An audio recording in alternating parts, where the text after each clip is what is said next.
મિત્રો, એન્ટાર્કટિકામાં એક રહસ્યમય ધોધ એવો છે જેને પહેલી નજરે જોતા ખરેખર એવું લાગે કે જાણે બરફમાંથી લાલ લોહી વહી રહ્યું છે. જી હા, માનવામાં નહીં આવે પણ આ એક કુદરતની જોરદાર કરામત છે. વાસ્તવમાં આ અનોખી કુદરતી અજાયબીને બ્લડ ફોલ્સ કહેવામાં આવે છે, જે દુનિયામાં એન્ટાર્કટિકા સિવાય બીજે ક્યાંય જોવા મળતું નથી.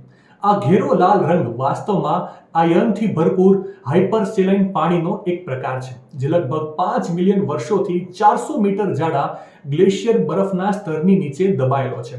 એન્ટાર્કટિકાની મેકરમુડો ખીણોમાં સ્થિત આ 5 માળનો ઊંચો ધોધ ટેલર ગ્લેશિયરની બોની તળાવમાં વહેતો હોય છે.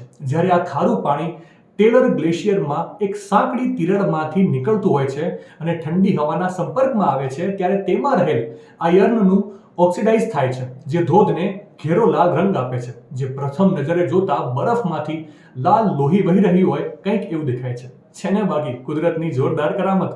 માહિતી સારી લાગી હોય તો રીલને વધારે શેર કરજો અને આવી જ અવનવી માહિતી માટે સંદેશ ડિજિટલ સાથે જોડાયેલા રહેજો.